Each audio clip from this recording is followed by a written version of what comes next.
Hi there, welcome to another episode of the Zimbabwe Bright Futures Syndicate podcast series in partnership with Rotaract at Africa University and Elevation Zimbabwe. First and foremost, could you please tell us your name, what subject you're studying, and what year you're in? Hello there. Thanks for having me. My name is Usher Nyambi. I'm a third year international relations student at Africa University. Wow, that sounds really exciting. I can't wait to hear more about your course further on in the conversation. So I wanted to start by asking you, when you were doing your A levels, did you know what you wanted to study at university? Yeah, it is very interesting. I'll tell you a bit about that later. And to answer your question, during my A levels, I was just thinking about passing.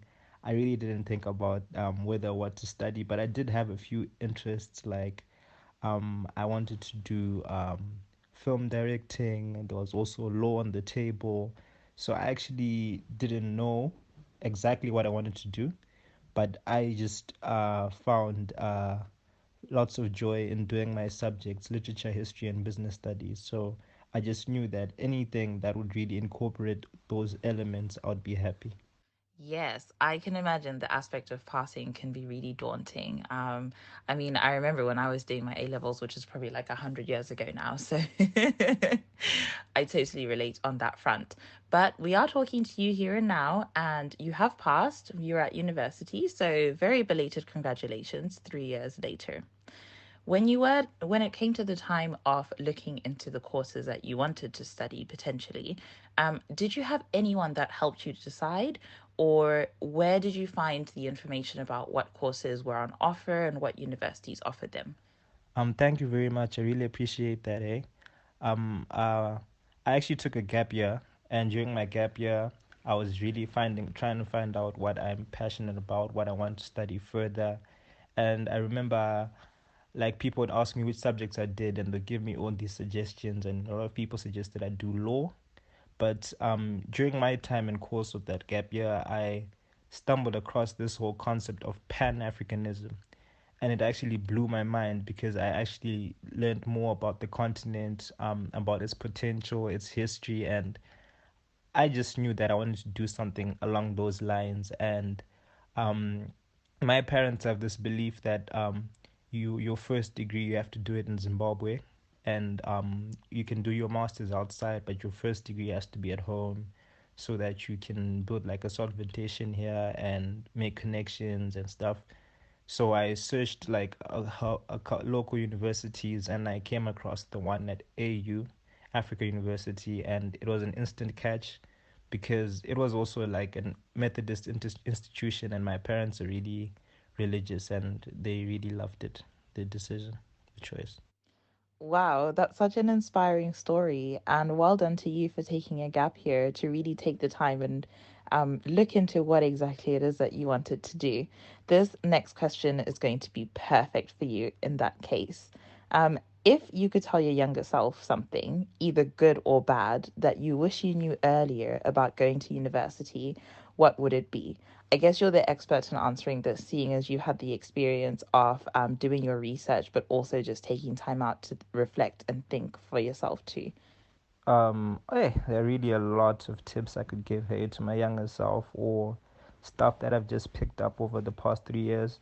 But I think one thing that stands out in particular is that every degree holds a value.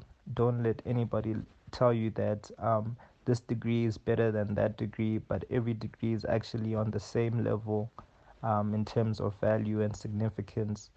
And also, it is very important for you to manage your time. There's this myth that goes on that university is much easier than high school, but I think that it's just as much work, and you just need to balance your time properly in terms of like your time relaxing, your time studying, and you really need to prioritize your studies, and maybe just take an hour a day to read your books. It will really do justice for your GPA. You know what? That's really useful advice. And I think I'm actually going to use it in my everyday life. So thank you. I've got my notepad handy and I am taking notes. So we've got to the point where we painted the picture. Younger Usher has done his A levels. He's now getting to the end of his gap year, and it's coming to that time where, he now needs to decide and narrow down his options and really focus in on the one subject area that he can see himself studying. So we've given Usher some advice. We've told him, every course has value. We've told him, make sure you manage your time when you get there. And now you've got your last few options on the table. Take us back to that time. Between the time when had, say, your shortlist and actually really focused in on that one subject area that you wanted to study, would you say that your friends and or family had any influence on your decision? Was it a big influence? Was it only a tiny part of your decision? Talk us through that. Give us a little bit more of an insight into that part of the process when you came to the end and you now realized that you can see yourself studying, international relations and whatever else it was that you were looking at the time. I think friends and family did play a large role in me choosing which course I wanted to study at the end because I remember by the time that I was supposed to go to university, I had two options on the table. I had either I could study law at Midland State University or international relations at Africa University. And at the time, I was watching a lot of Suits, Harvey Specter, Michael Ross, Rachel Zane. So, like, this whole idea of being a lawyer fascinated me, but I didn't know if it was the right thing for me. And I was interested in Pan Africanism, like I said earlier, the whole concept of Africa and building states and developing the continent, like that. I found that very interesting.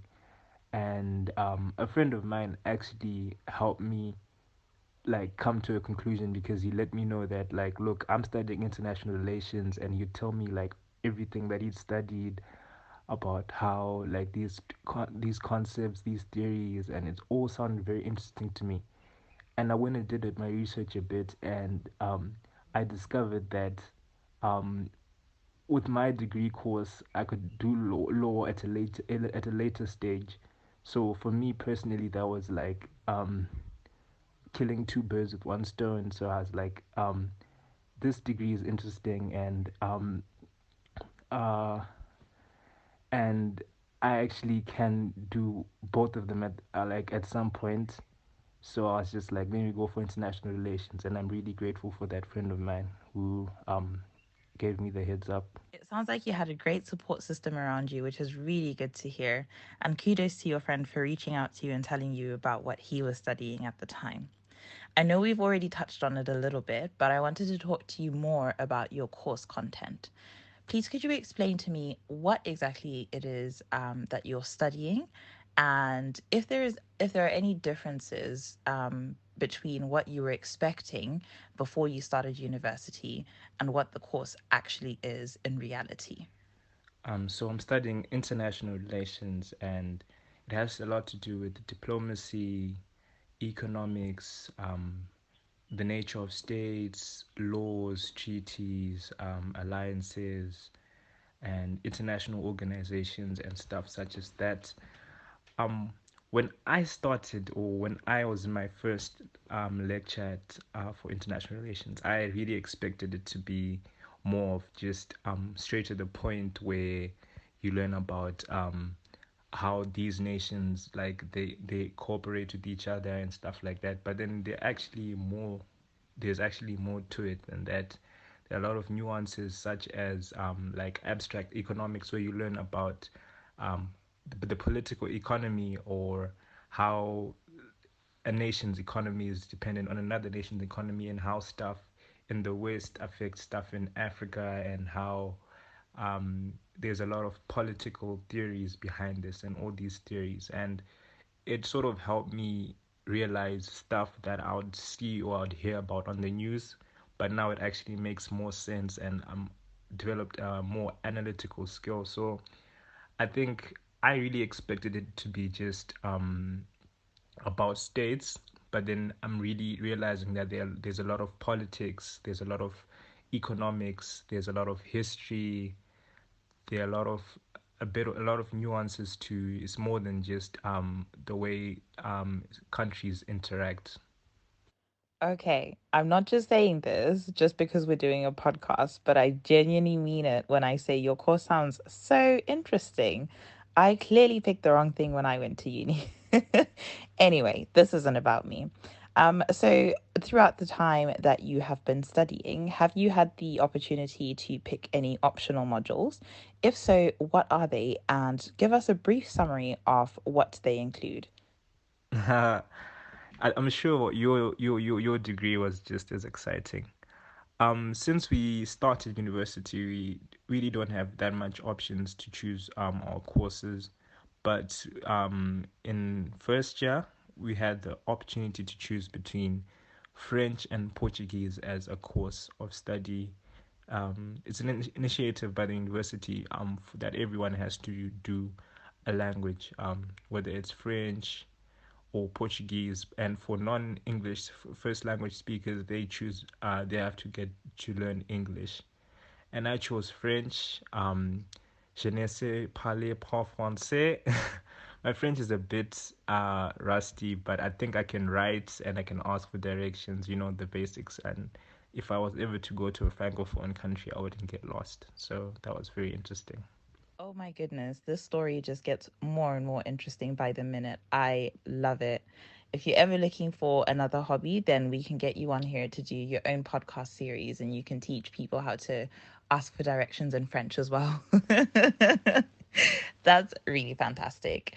Okay, so now we've spoken about your course content, what it entails, and I guess, the main thing that you're there at university to do.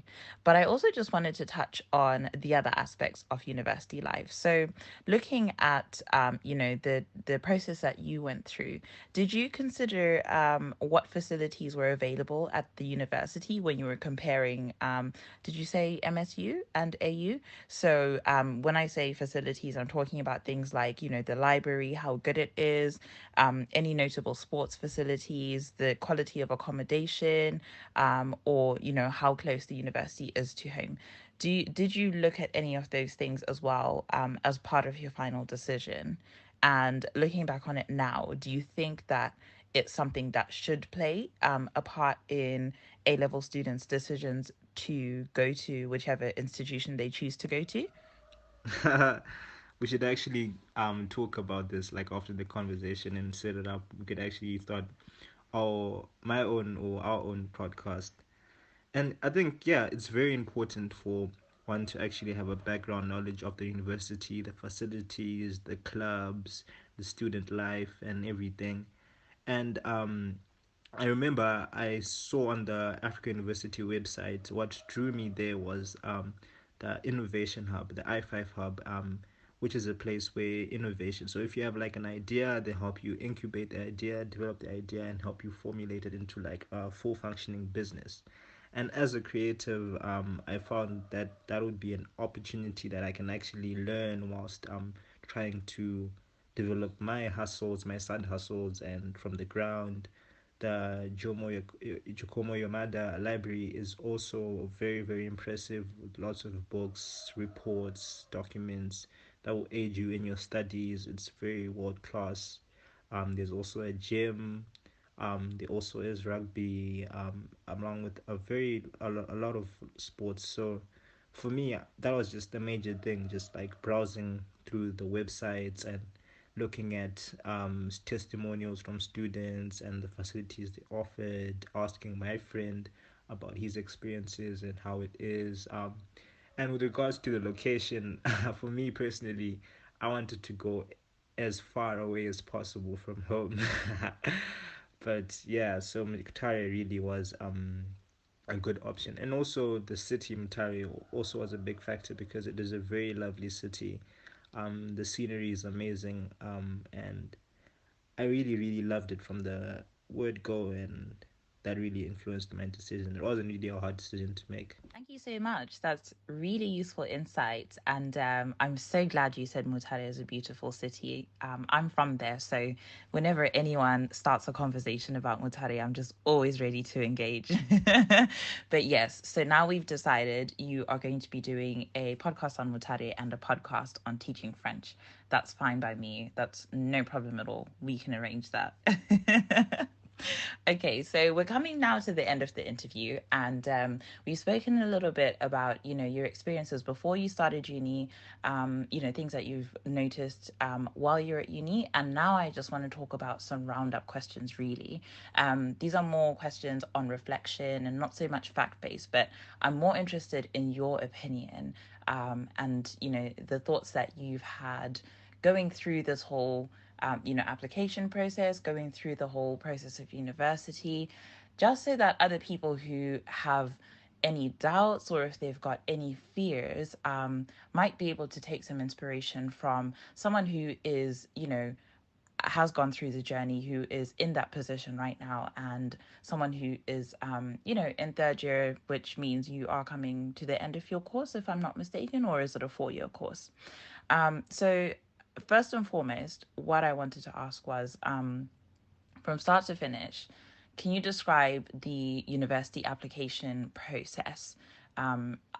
This is more looking at it from your experience, and I just wanted to find out if there are any kind of like key memories or key feelings that you remember having gone through, throughout the whole application process. So anything to do with any interviews that you had or any written applications, also the aspect of waiting, because I know for me I hate waiting for feedback or hating to find out if I've got into somewhere. So I want it to be very authentic to you. So yeah, just talk us through it. Tell us about anything notable that you remember from the time when you were getting into that process of then applying to go to university. I'll set it up. I'll really set it up. Podcast coming soon. Yeah. I My memory is that the application process was quite smooth because we did it online. It was just a matter of us getting my certificates from A levels, IGCSE, AS, and A level, and like just following the step by step. Like we applied online, um, and it was a very simple process because you only had to scan your documents and submit them, and we got an email within I think 4 days or 3 days or earlier than that, and it really let us know how the application was going and everything.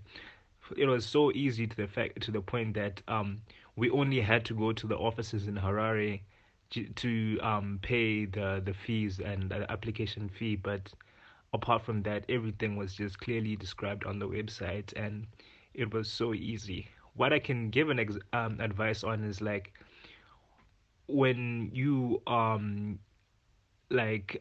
you get three options to choose which degrees you might want to study, and just be open-minded about it, and put your what you think feel as if are your best three or your best two.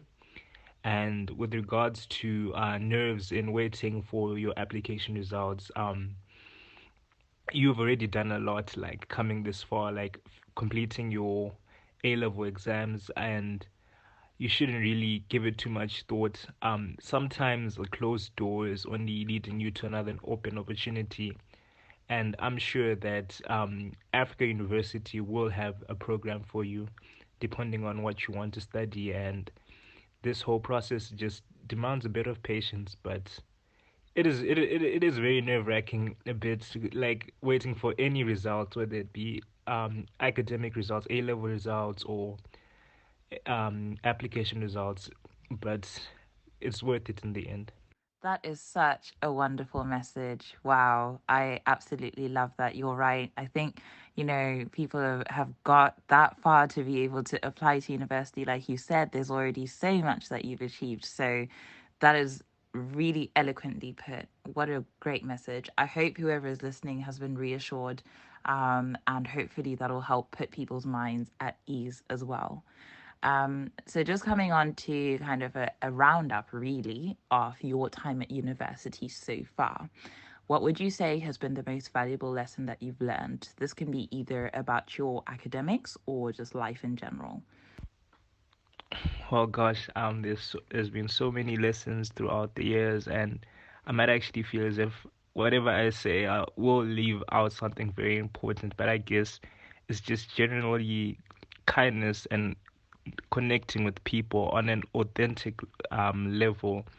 Like this year and last year, we've been plagued by this COVID-19 pandemic, and just appreciating the moments that you're in, um, with like on campus, when if you get an opportunity to get on campus really soon, just like have fun, and in everything you do, give it your all.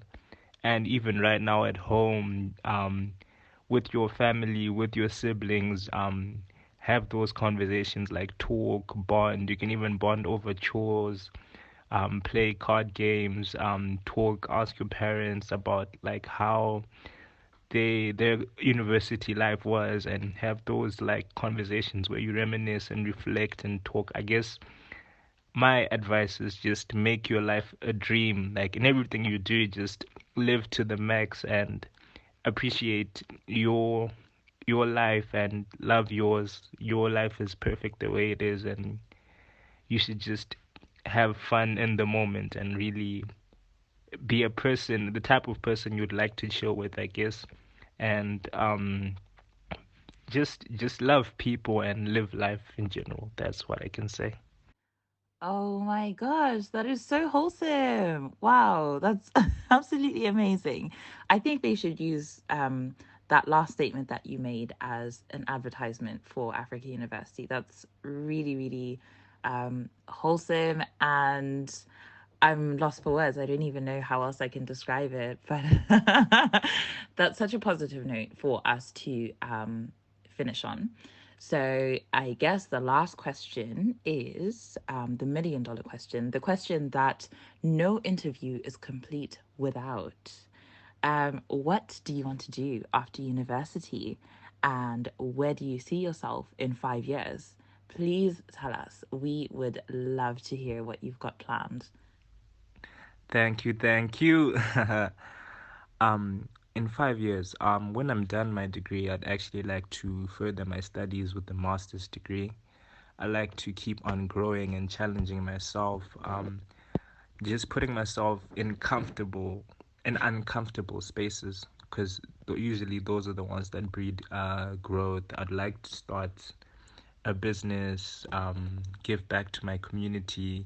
Like shout out to Malbra. Like I really have lots of love for my community. There's so many bright kids and people that are working so hard, and I'd like to really give back to the community. So right now I'm working on a blog, um, and I just hope that it empowers people. I just want to do work that empowers people. Like I said this before, like to you, like before yesterday, that my name is Usher, and I feel as if like my purpose is aligned with like helping people reach their potential. And I think that will also, I don't know how exactly I'll do that, but I just want to keep on growing and growing my circle. I'd really hope that this COVID is like well and truly past by then, and I could travel more and just see different places. But I just want to keep on being a good son to my mom, and a good brother to my brothers, a good friend, and just generally a good person, a real person, because a lot of times, like, they're not really that much real people anymore, and I just want to be a real person, a good person. Just like I said earlier, like, I want to be the type of person that I want to chill with and basically grow in all these many aspects and growth in as a person. Personal goals, business goals, spiritual goals, everything. Just like I'm looking forward to growth. Wow, that is absolutely amazing. I really love to hear it. It sounds like you've got a good sense of direction. You know where you want to go. Doesn't matter about how you're going to get there, but I'm confident that you will get there. You sound like you're committed to the idea, and you sound like, this is something that is genuinely coming from a good place in your heart. So I just wanted to say thank you so, so much for your time today. It's been an absolute pleasure talking to you. You've had some great insights, and I've learned a lot for sure. I really hope the listeners do learn a lot too. I wish you all the best in all your future endeavors. And once again, thank you so much for giving up your time, for doing this, and for being part of the legacy. I think, like you said, it's so important to be a real person. It's so important for us to help each other where we can. And this is the start of something great. I can see it now. You are going to absolutely be successful in everything that you put your mind to in life. So, thank you, Usher. Thank you very much. I hope you have a great day. And yeah, thank you again for just being awesome. Thanks, Blessing. Like, I really appreciate it. Like, I'm so, so happy to be a part of this podcast. Really feels like I was on Oprah, so I was really excited. Like, this is such a great initiative you have going on, and just want to wish you the best for the future. And to all the students that are going to listen to this, your dreams are valid. You can actually reach greater heights, and the sky is the limit, man. Don't really box yourself in, and you could do anything. And thank you very much for having me. Like, I've had lots of fun. This has been awesome, and I really appreciate being part of this. Thank you, thank you, thank you.